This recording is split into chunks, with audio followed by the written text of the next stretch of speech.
Olha, eu nunca pensei que ia contar essa história pra ninguém. Mas depois de tudo que aconteceu, depois de ver minha família se despedaçar no altar, eu preciso desabafar com alguém. E se você está ouvindo isso agora, é porque talvez você entenda o que é viver uma mentira durante anos, sem nem saber. Pode me chamar de Marina.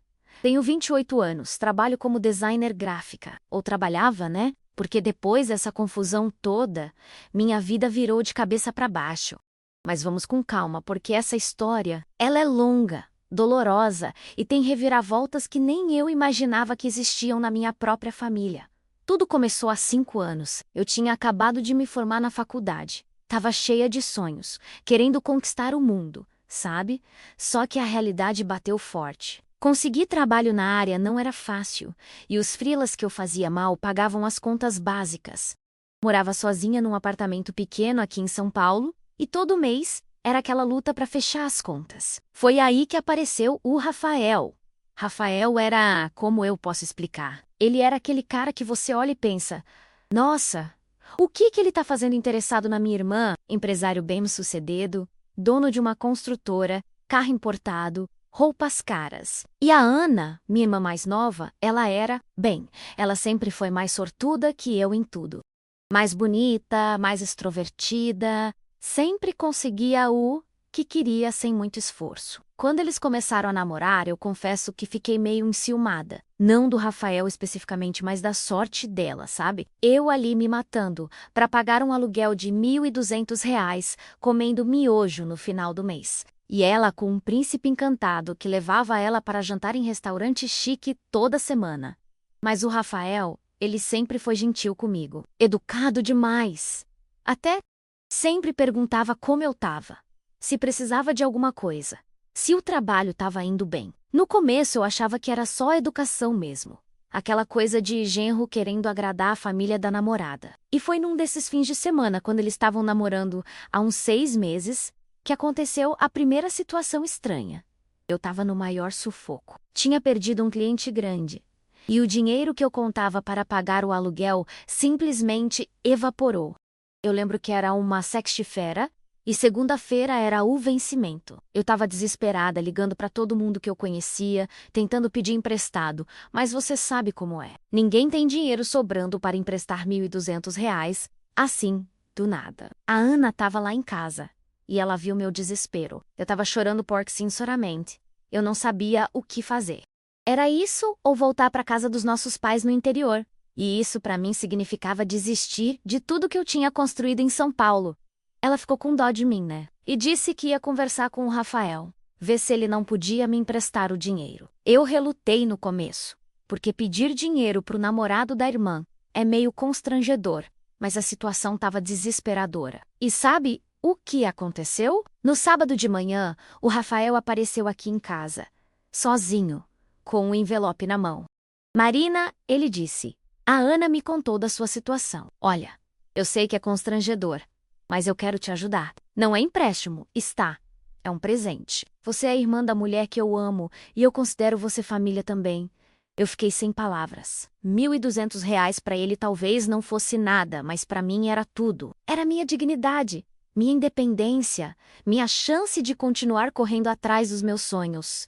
Agradeci 1000 vezes, prometi que ia devolver assim que conseguisse, mas ele foi categórico. Esquece isso. Sério, é para você ficar tranquila e focar no seu trabalho. E assim começou uma dinâmica que na época eu achava que era só bondade dele. Porque a partir daquele mês, sempre que eu estava apertada menos, e olha, no começo da carreira isso acontecia direto, o Rafael aporixa. Às vezes nem precisava eu pedir. Ele simplesmente aparecia aqui em casa ou me chamava para tomar um café e sempre saía de lá com dinheiro no bolso. Seu aluguel está em dia? Ele perguntava. Rafael, esse mês está meio apertado. Deixa comigo. E pronto. Problema resolvido. No começo eu me sentia grata, mas também meio culpada. Tentava conversar com a Ana sobre isso, mas ela sempre dizia a mesma coisa. Relaxa, Mari. Ele tem condições. E ele gosta de ajudar. Não fica neurótica com isso. Neurótica? Essa palavra ficou martelando na minha cabeça. Será que eu estava sendo neurótica mesmo? Será que eu não podia simplesmente aceitar a ajuda de alguém que estava sendo generoso? E foi assim que os meses foram passando. O Rafael pagava meu aluguel quando eu precisava menos, que era quase todo mês. Pra ser sincera, às vezes ele até adiantava, falava, tô te dando o dinheiro do próximo mês pra você ficar tranquila, não precisar se preocupar. Eu comecei a me acostumar com isso. E conforme o tempo foi passando, a coisa foi naturalizando, sabe, virou rotina. Todo mês eu sabia que se não rolasse, o Rafael estava lá. Era como ter uma rede de segurança. E a Ana? A Ana parecia feliz com isso. Que bom que vocês se dão bem.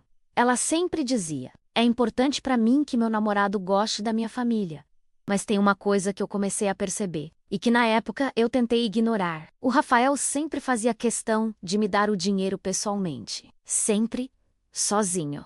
Sempre me chamava para conversar, perguntava sobre minha vida, meus planos, meus sonhos, e ele lembrava de tudo, tudo mesmo. Se eu comentava que estava pensando em fazer um curso, semana seguinte ele perguntava se eu já tinha me inscrito. Se eu falava que estava com problema no computador, ele aparecia com uma sugestão de técnico. Atenção demais. Eu pensava às vezes, mas depois eu me culpava por pensar isso. O cara estava sendo um anjo na minha vida. E eu ficava com essas paranoias? Os anos foram passando. 2 anos de namoro, 3 anos, 4 anos, e o Rafael continuava ali, sempre presente, sempre resolvendo meus problemas financeiros. Eu tentei algumas vezes me organizar para não precisar mais da ajuda dele. Mas sabe como é? Quando você se acostuma com uma segurança, fica difícil abrir mão. E eu comecei a perceber que minha relação com o dinheiro estava ficando meio estranha. Eu não me esforçava tanto quanto deveria para conseguir novos clientes, porque eu sabia que se não desse certo, o Rafael estava lá. Era como se eu tivesse perdido aquela urgência, aquela garra que você precisa ter quando está começando na vida. Mas isso não me incomodava tanto na época. Eu pensava, poxa, que sorte ter um cunhado generoso assim. Quantas pessoas podem contar com isso? A relação deles parecia sólida. Eles viajavam juntos, ele conhecia toda a nossa família. Nossa mãe adorava ele menos. Aliás, nossa mãe sempre dizia que a Ana tinha acertado na escolha, que homem assim era difícil de encontrar.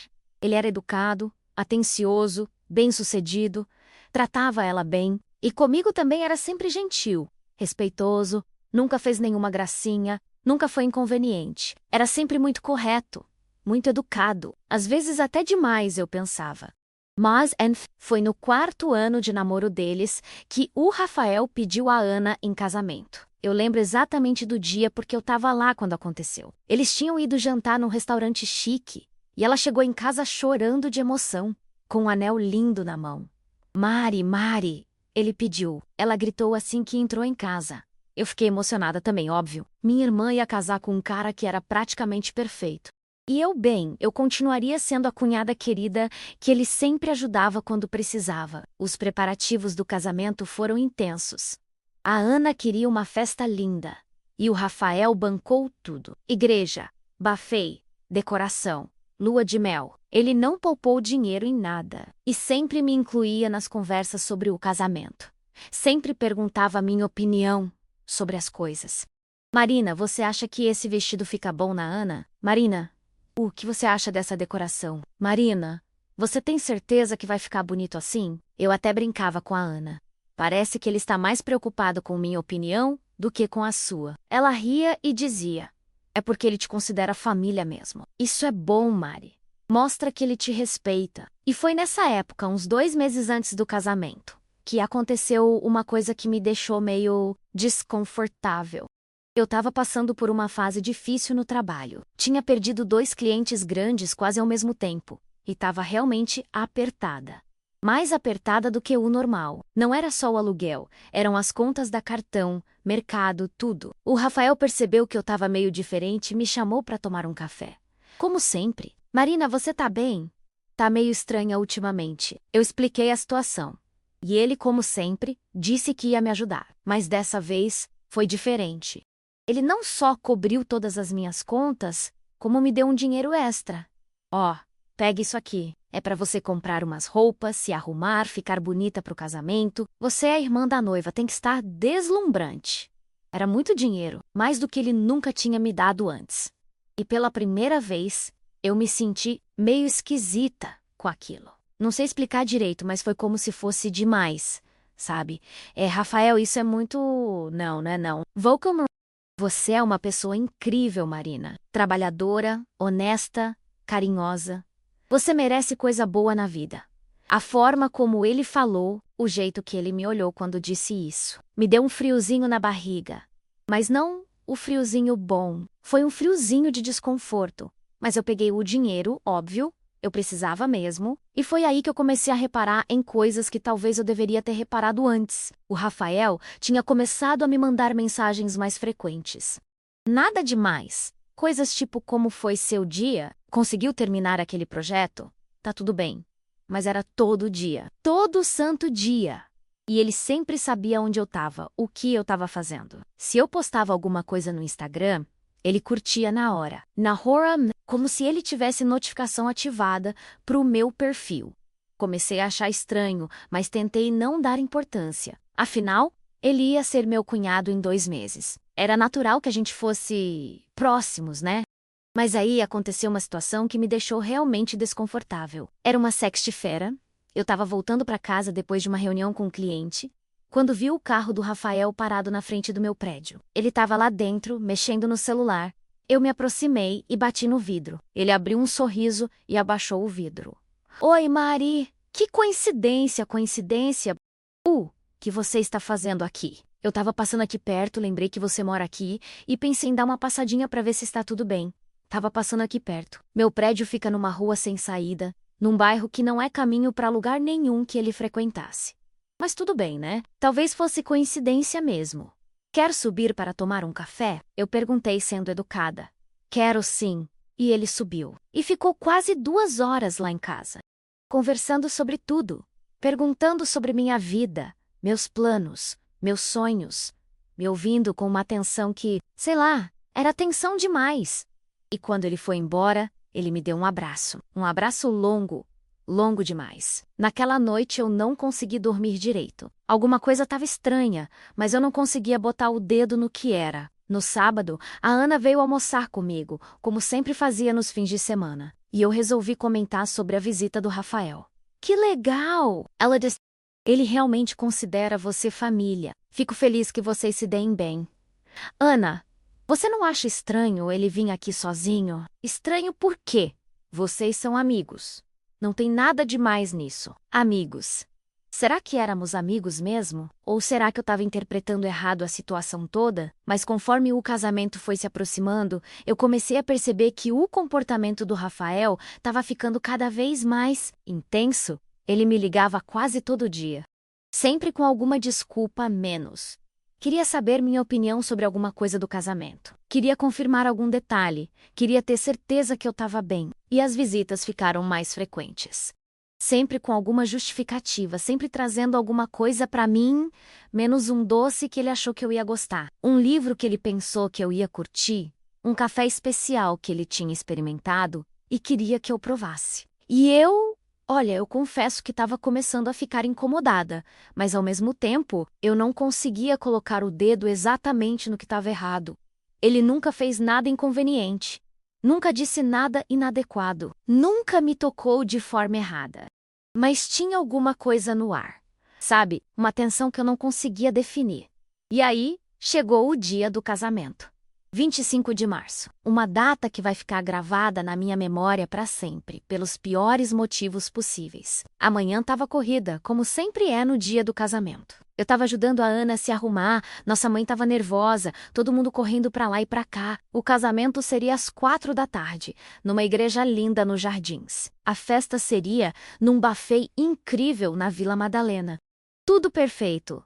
Tudo como a Ana sempre sonhou. Eu estava terminando de me arrumar quando tocou a campainha. Era uma entrega. Um buquê lindo carta para Marina, a irmã mais linda do mundo. Obrigado por fazer parte da nossa família. Com carinho, Rafael. Eu achei estranho. Por que ele estava me mandando flores? E por que nossa família? Não era ele que estava entrando na nossa família? Mas enfim, eram flores lindas. Eu agradeci mentalmente e terminei de me arrumar. Chegamos na igreja e estava tudo lindo. Decoração perfeita. Convidados elegantes, música emocionante, Parecia um conto de fadas. Eu estava no meu lugar, na primeira fileira, junto com nossa família. O Rafael estava lá no altar, lindo no smoking, esperando a noiva. E aí começou a cerimônia. A Ana entrou lindíssima, de braço dado com nosso pai. Todo mundo emocionado, algumas pessoas chorando. E eu reparei numa coisa estranha. Durante toda a cerimônia, o Rafael ficou me olhando.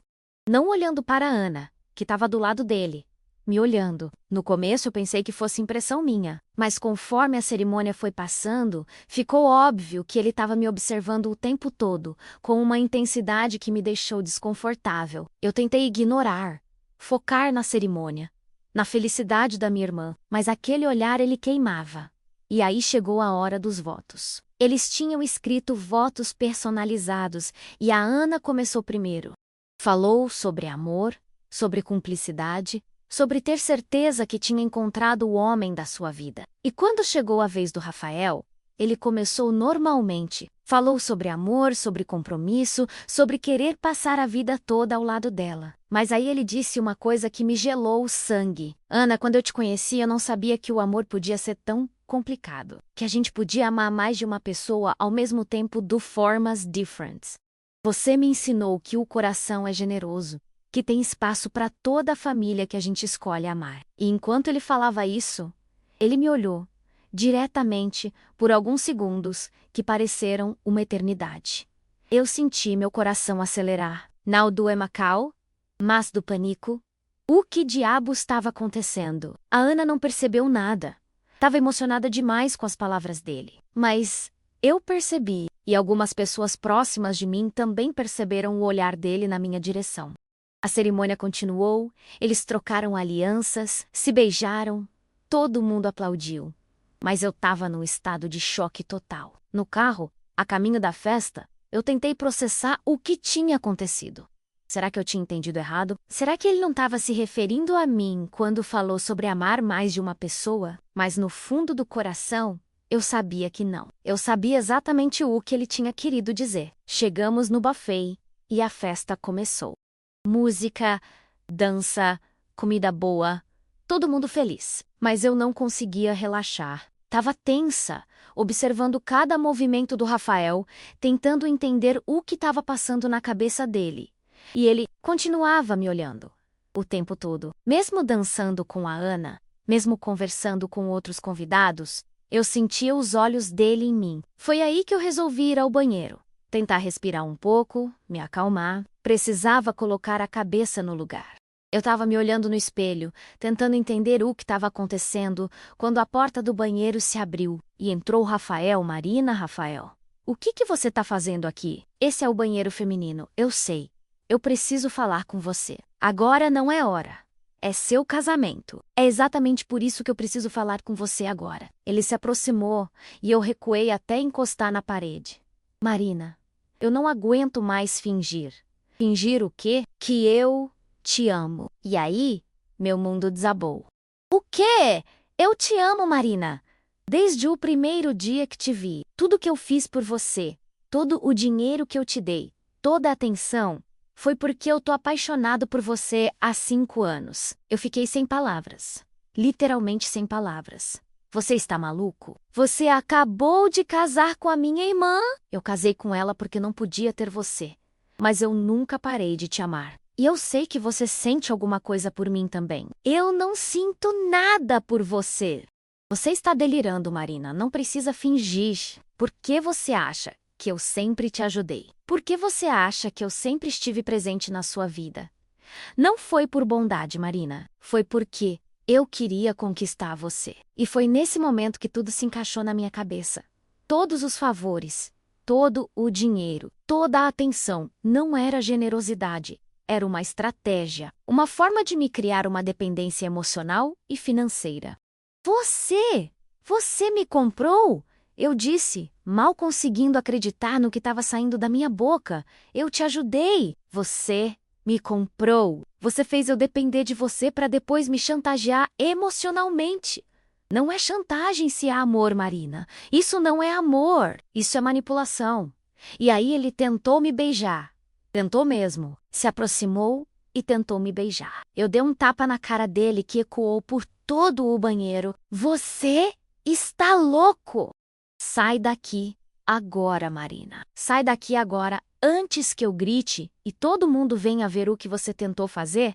Ele saiu. E eu fiquei lá, tremendo, tentando processar o que tinha acabado de acontecer. O homem que tinha acabado de casar com minha irmã havia me declarado amor. O homem que eu achava que estava me ajudando por bondade, na verdade estava me manipulando há 5 anos. Tudo era mentira. Eu fiquei uns 10 minutos no banheiro, tentando me recompor. Quando o sei, a festa continuava normalmente. Ninguém tinha percebido que alguma coisa tinha acontecido, mas eu não conseguia mais fingir que estava tudo bem. Eu precisava sair dali. Precisava pensar, processar, entender o que eu ia fazer com aquela informação. Eu me aproximei da Ana e disse que estava passando mal, que ia embora mais cedo. Ela ficou preocupada, mas eu disse que era só dor de cabeça, que no dia seguinte eu estava melhor. Peguei um Uber e fui para casa. E durante todo o trajeto, eu fiquei pensando... E agora? O que eu faço com isso? Contar para a Ana? Destruir o casamento dela no dia da festa? Fingir que nada aconteceu? Como que você lida com uma situação dessas? Cheguei em casa e não consegui dormir. Fiquei a noite toda pensando, repassando todos os momentos dos últimos 5 anos, vendo como eu tinha sido ingênua, como eu tinha interpretado errado todas as situações. O dinheiro do aluguel não era ajuda, era investimento. Investimento na esperança de que um dia eu me apaixonasse por ele também. As visitas não eram carinho de cunhado, eram tentativas de sedução. A atenção não era consideração familiar, era obsessão. E eu tinha aceitado tudo isso sem questionar. Pior, eu tinha me acostumado com isso. Tinha criado uma dependência que agora eu via como tinha sido planejada desde o início. No domingo, a Ana me ligou. Eles tinham passado a noite de núpcias num hotel 5 estrelas. E ela estava eufórica, contando todos os detalhes da festa, de como tudo tinha sido perfeito. Só fiquei preocupada porque você saiu mais cedo, Mari. Você está melhor? Tô sim, Ana. Foi só uma dor de cabeça mesmo, mentira. Eu não estava nada bem. Eu estava um caco.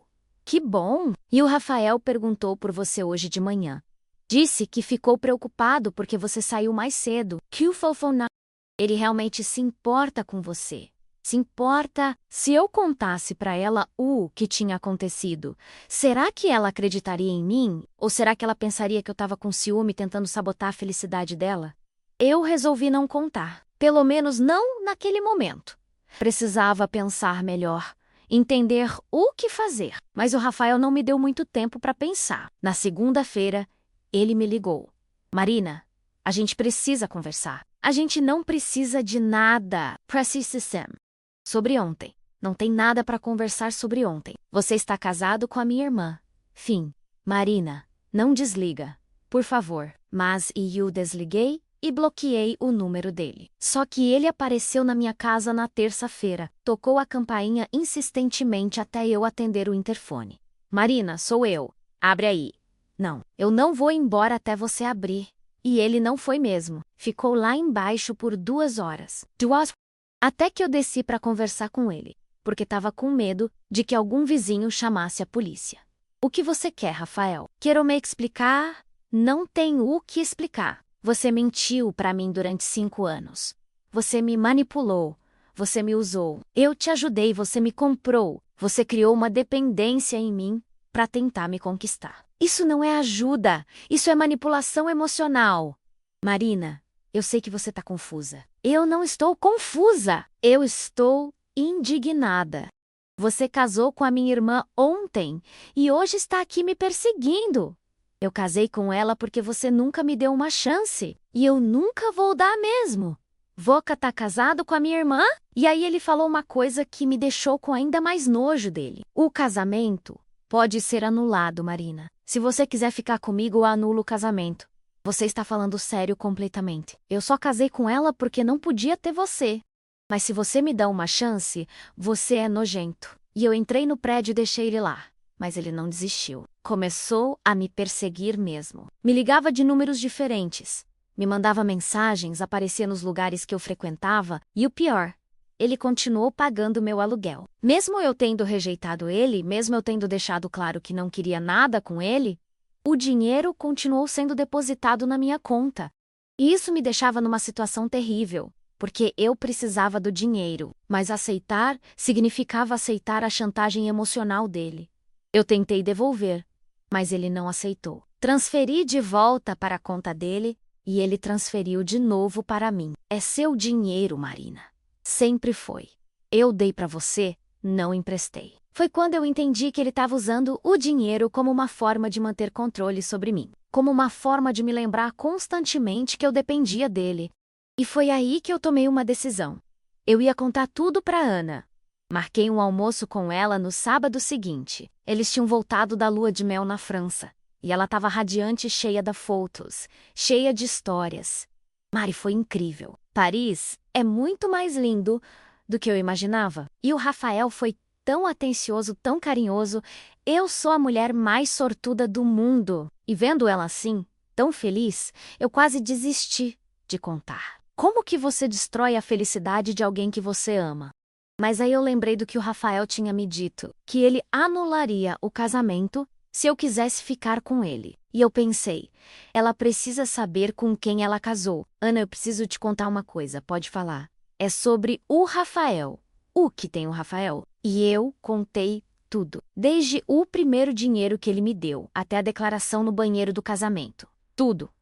A reação dela não foi o que eu esperava. Marina, você tem certeza do que está falando? Tenho certeza. Ana, ele me declarou amor no seu casamento, mas isso não faz sentido. Ele me ama. Ele acabou de casar comigo. Por que ele faria isso? Eu não sei por quê, Ana. Eu só sei que foi isso que aconteceu. E aí ela falou uma coisa que me partiu o coração.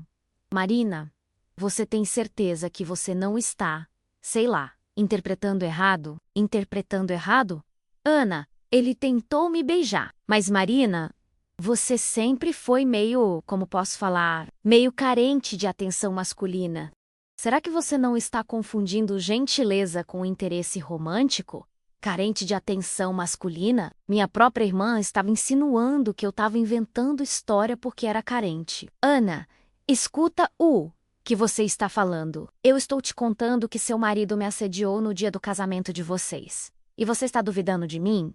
Não é que eu estou duvidando. É que é difícil de acreditar, sabe? O Rafael sempre foi tão respeitoso, tão correto. Ana, ele me sustentava há 5 anos. Você não acha isso estranho? Ele te ajudava porque você precisava. E porque você é minha irmã? Não, Ana. Ele me ajudava porque queria me conquistar. Tudo isso foi uma estratégia dele. Ela ficou em silêncio por um tempo, processando o que eu tinha falado. E depois disse, Marina, você tem prova do que está falando? Prova?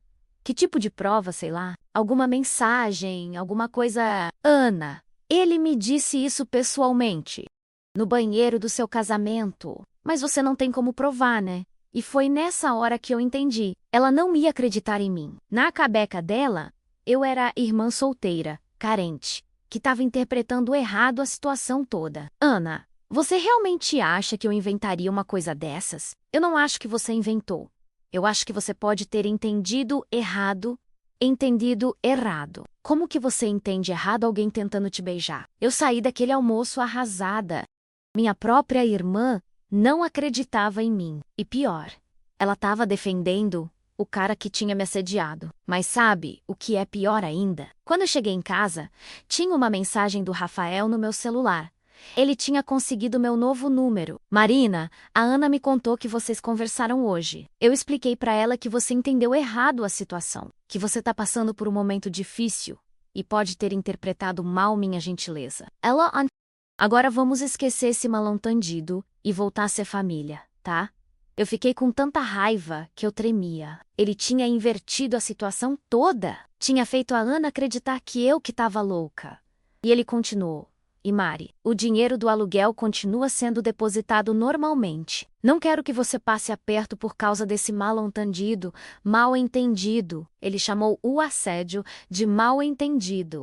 Foi aí que eu entendi que ele estava jogando um jogo muito mais sujo do que eu imaginava. Ele não só tinha me manipulado durante 5 anos, como agora estava manipulando minha própria irmã contra mim. E o pior, ele continuava usando o dinheiro como forma de controle. Porque ele sabia que eu precisava.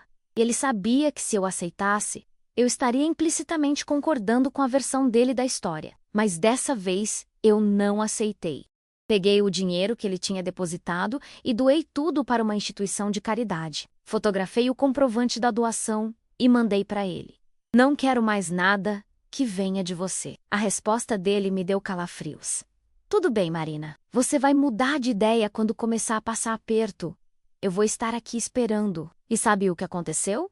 Exatamente o que ele previu. Sem a ajuda dele, eu comecei a passar aperto real.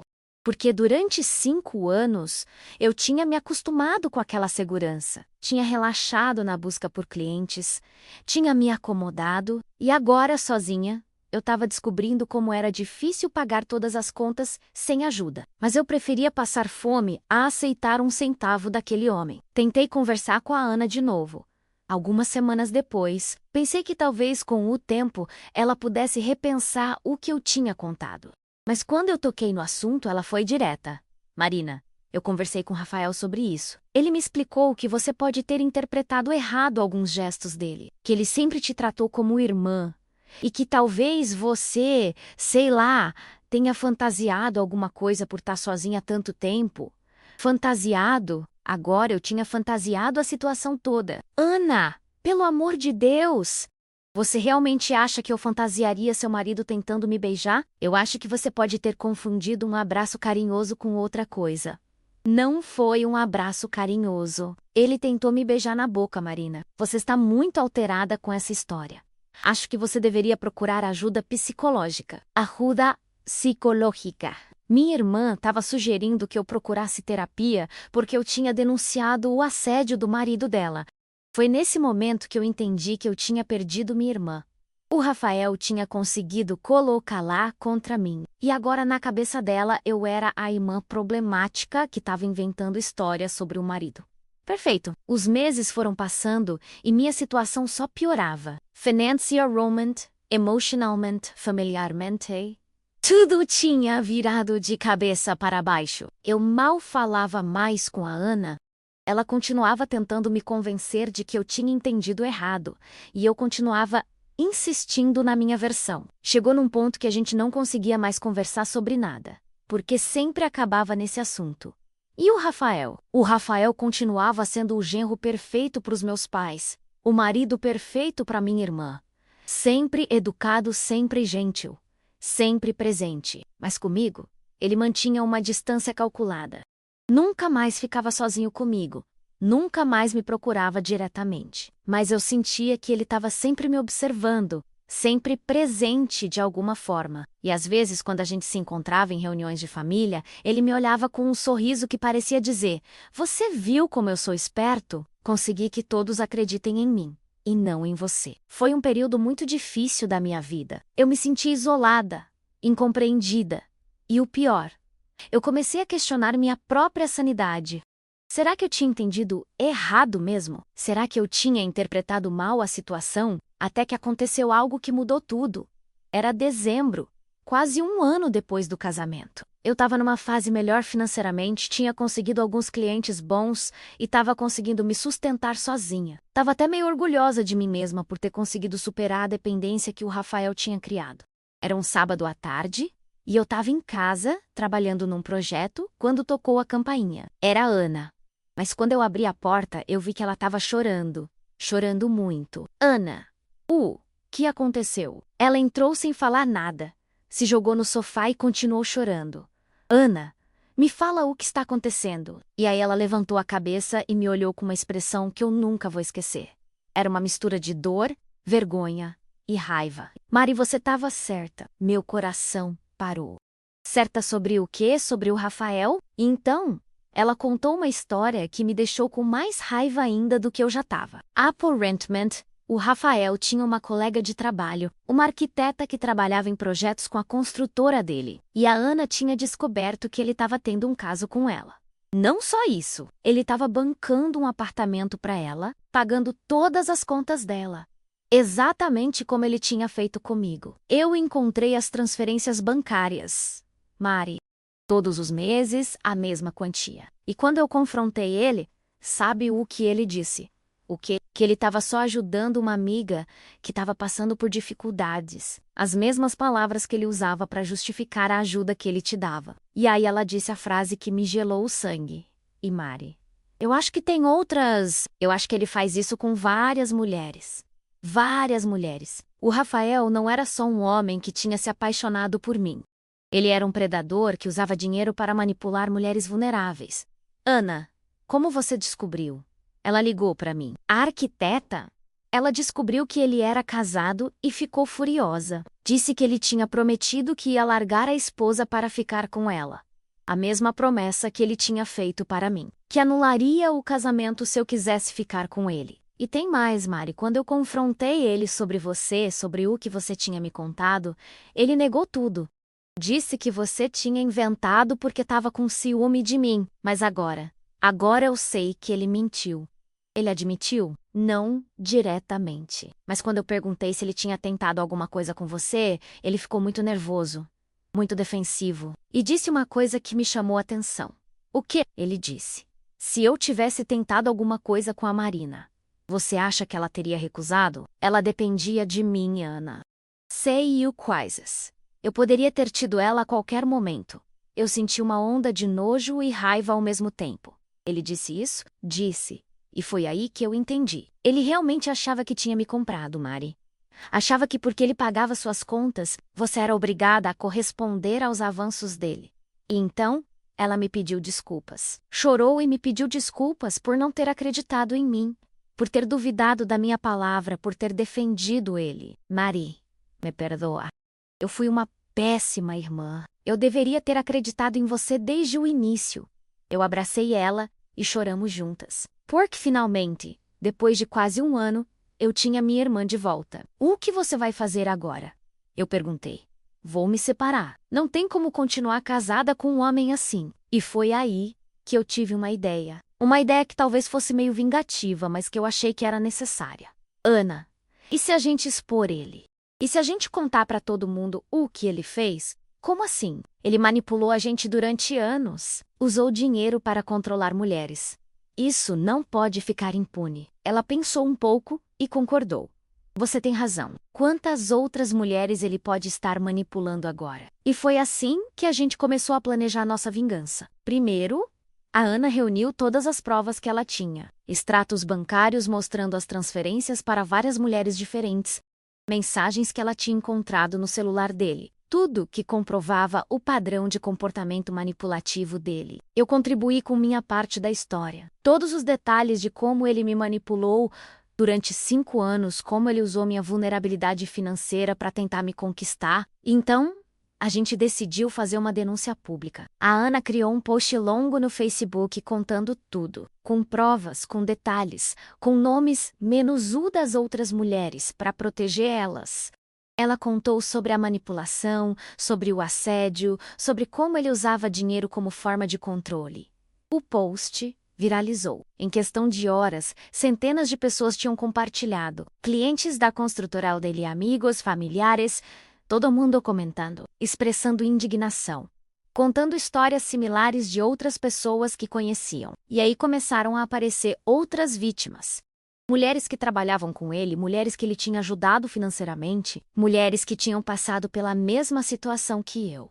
Uma delas me procurou pelo Instagram. Era uma jovem de 23 anos, recém-formada em engenharia, que tinha começado a trabalhar na construtora dele 6 meses atrás. Ele ofereceu para pagar meu financiamento do carro. Ela me contou. Disse que era porque ele gostava de ajudar jovens profissionais.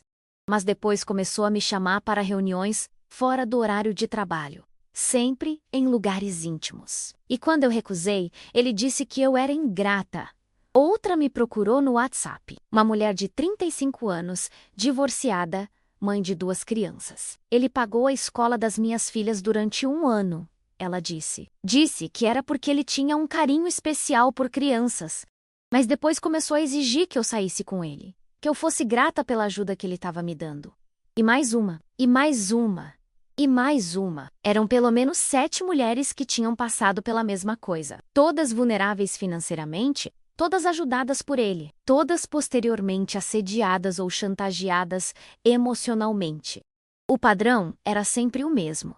Ele identificava mulheres em situação de vulnerabilidade, oferecia ajuda financeira, criava uma dependência e depois usava isso como forma de chantagem emocional para conseguir o que queria. O post da Ana repercutiu tanto que até a imprensa local chegou a falar sobre o caso. Saiu uma matéria no jornal online sobre empresário usa dinheiro para assediar funcionárias e conhecidas. A construtora dele começou a perder clientes. Vários contratos foram cancelados. A reputação dele foi para o espaço. E sabe o que ele fez? Tentou processar a Ana por difamação, mas como ela tinha todas as provas, como outras mulheres também vieram depor, como tudo que ela tinha falado era verdade, o processo não deu em nada. Na verdade, foi o contrário. Algumas das mulheres que ele tinha assediado resolveram processar ele por assédio moral, por chantagem emocional, por abuso do poder. A vida dele virou um inferno.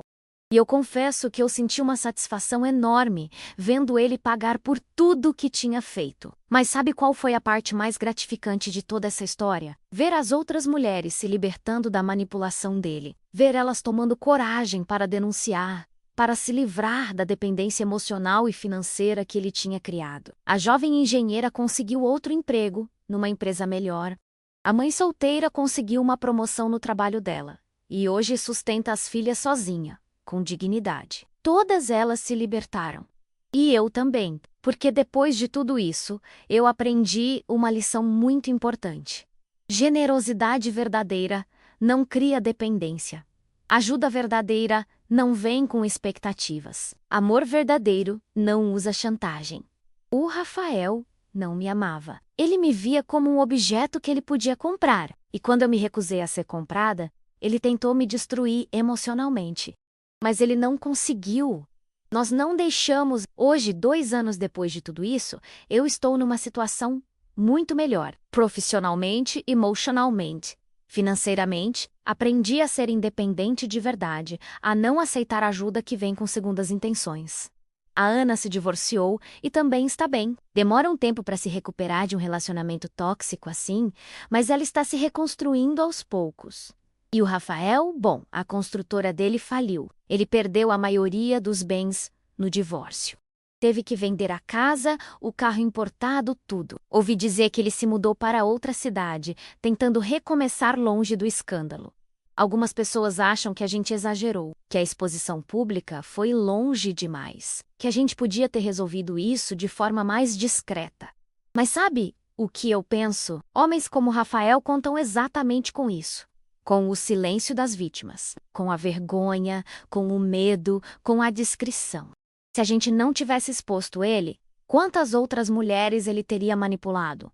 Quantas outras vidas ele teria destruído? Predadores como ele só param quando são expostos publicamente, quando as consequências dos atos deles se tornam maiores que os benefícios que eles obtêm com a manipulação. E olha, essa história me ensinou muita coisa sobre mim mesma também. Me ensinou que eu sou mais forte do que eu imaginava, que eu posso superar situações muito difíceis, que eu não preciso aceitar migalhas de afeto ou falsa generosidade. Me ensinou que independência financeira é fundamental para qualquer pessoa, especialmente para mulheres. Porque quando você depende de alguém financeiramente, você fica vulnerável a todo tipo de manipulação. E me ensinou principalmente que família de verdade acredita em você. Família de verdade te apoia quando você mais precisa.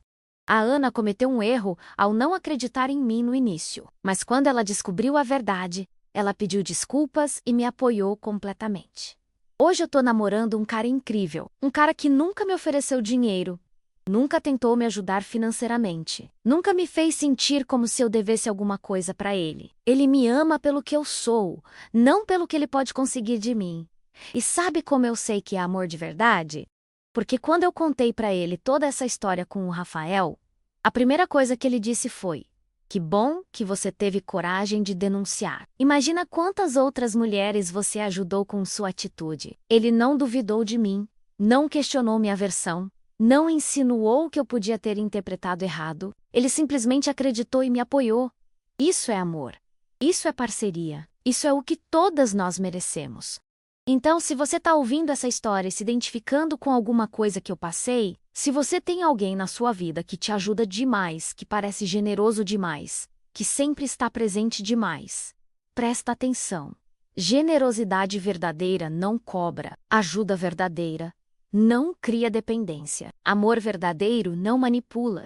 Se você sente que deve alguma coisa para alguém por causa de favores que essa pessoa te fez, se você se sente obrigada a corresponder a avanços românticos porque a pessoa te ajudou financeiramente, se você tem medo de dizer não porque pode perder o apoio que recebe, você pode estar sendo manipulada. E se você está sendo manipulada, saiba que você não está sozinha, que tem saída, que você é mais forte do que imagina, e que denunciar, expor, buscar justiça não é vingança. E proteção sua e de outras pessoas que podem estar passando pela mesma situação. Porque predadores como o Rafael contam com nosso silêncio, contam com nossa vergonha, com nosso medo, com nossa dependência. Mas quando a gente se une, quando a gente fala, quando a gente se apoia, eles perdem o poder que têm sobre a gente. E aí, me diz, depois de tudo que você ouviu, você acha que eu fiz certo? Você acha que a exposição foi justa? Ou foi vingança demais?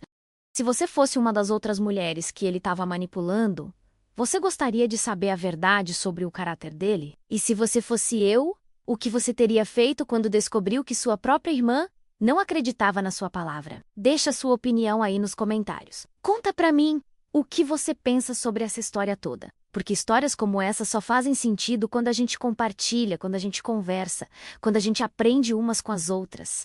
E se você conhece alguém que pode estar passando por uma situação parecida, compartilhe essa história. Às vezes a gente precisa ouvir a experiência de outra pessoa para conseguir enxergar a própria situação com clareza. Porque ninguém deveria ter que passar por isso sozinha. Ninguém deveria ter que carregar o peso da manipulação emocional e da chantagem afetiva sem apoio. A gente é mais forte quando tá junto. E é falando sobre essas coisas que a gente consegue proteger umas às outras.